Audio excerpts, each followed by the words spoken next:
迟到了，要迟到了。姑娘，你这干嘛呢？这里面东西不能吃。大哥，我这几天已经好几天没吃饭了，实在饿得不行了，还想着在里边还能不能找一点吃的。原来是这样，那你也太可怜了。要不这样吧，姑娘，这我家就在前面，我家里有吃的，我给你拿点。是不太好吧？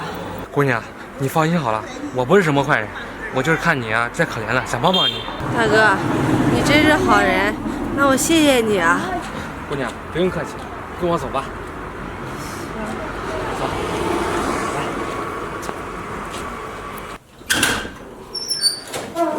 姑娘进来吧。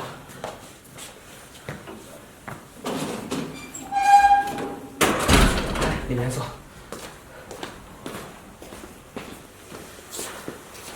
姑娘，来坐吧。你先坐会儿，我给你拿点吃的啊。哦，谢谢你啊。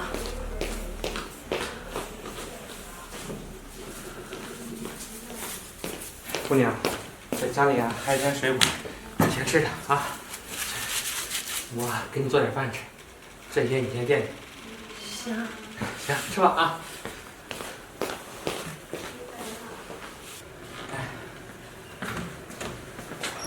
姑娘，吃饱了吧？吃饱了。吃饱了就行。来，咱们坐歇会儿吧。大哥，看不出来，这你的手艺还挺好的，做饭可好吃了。这一个人嘛，一个人生活，这做饭做多了，这自然而然的厨艺就会好一点。大哥，这你们家就你一个人吗？是啊，这我父母啊也去世好几年了，这自己呀单身也过了好几年。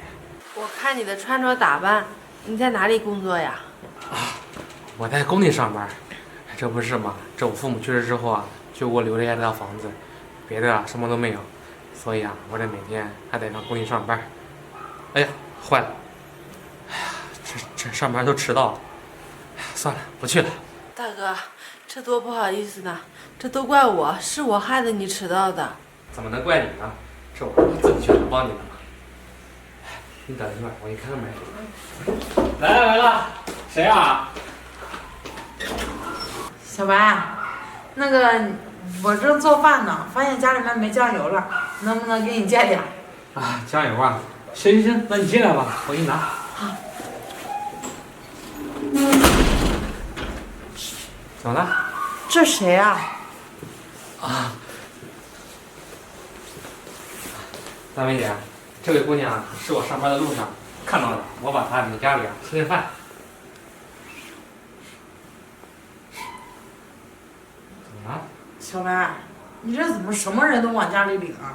你没闻到他身上一股味道，臭死了！大梅姐，你别这么说，你这么说多伤人家的心啊！这有什么伤心不伤心的？我这说的不也是实话吗？而且你还让他坐在你家沙发上，你这沙发弄脏了，你不还得洗啊？多麻烦呢！大梅姐，没事的，你看这个姑娘多可怜啊！我去上班的时候啊，我发现啊，她在捡这垃圾桶的东西吃，你说那些东西能吃吗？所以我不是把她领回来，给她做点饭吃吗？我看你啊，就是多管闲事儿，那别人看着了怎么不管呢？就你好心啊！我这就是听咱们村的人说，你领了一个女的回来，所以我才打着借酱油的这个借口过来看看，没想到这还真是真的。小白，你就算那么多年一直没找着对象，那你也不能什么人都要吧？你这也太凑合了。大梅姐，你瞎说什么呢？这咱们啊都是乡里乡亲的，更何况这咱们两个又住对门，我这就是好心提醒你，别把什么人都领到家里来，到时候家里要是丢了什么东西什么的，后悔你都来不及。大梅姐，你能不能别瞎说了呀？这姑娘一看就是个好人，哪有你说的那么坏呀？如果你没事的话，你就赶紧走吧。好心当成驴肝肺，算我多嘴了，行吧？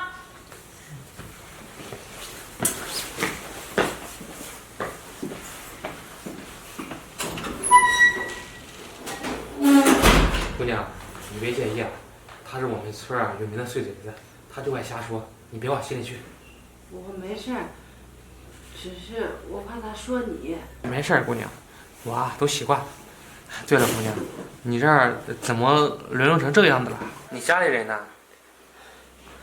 我家里人不要我了。什么？不要你了？为什么呀？事情是这样的。妈，你叫我干嘛呀？我叫你干嘛？你都多大了呀？叫你去相亲，你的终身大事一点都不放在心上。相什么亲呀？什么相什么亲呀？你都多大了呀？你该为你个人的事考虑考虑了。你别老让我妈给你操心了。哎呀妈，我才多大呀？我的事情以后你不要管了，我碰到合适的人，不用你说我也会带回来的。你说什么呢？这妈的话你不听了呀？我告诉你，都跟人家说好了，你刘姨她跟你说那对象啊，咱们两家呀门当户对。你说什么呀？给他去见一面。妈，你说那个人啊，我也知道，我也认识，可我就不喜欢他，我不去见。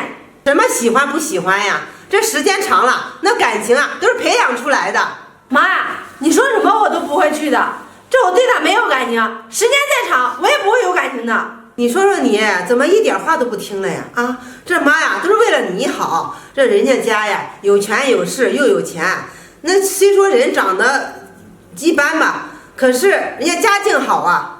咱们家都已经够有钱的了，为什么还要找个有钱的呀？反正我不去，谁爱去谁去。你真的不听话是不是？啊，我告诉你，今天呀这个亲你去相也得相，不相也得相。如果你不去的话呀，从今天开始这家里的钱呀你一分都不能花。妈，你说这话是什么意思啊？我什么意思呀？我让你去相亲，我可不能丢了面子。这以后我在这公司可怎么混呀？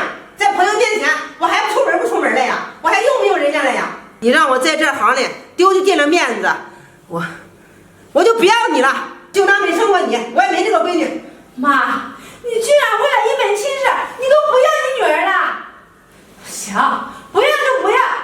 哼，死丫头，你给我走了呀，永远别回来！气死我了！事情啊就是这样的。原来是这样，姑娘。不过我觉得，你妈虽然这么做不对，但是她也是为你好啊，她也是为了你想过一个好日子嘛。只不过她处理的方式有点极端了。姑娘，要不你还是跟你妈好好说说。如果你跟你妈好好谈的话，你妈应该不会强迫你的。大哥，你说的很对。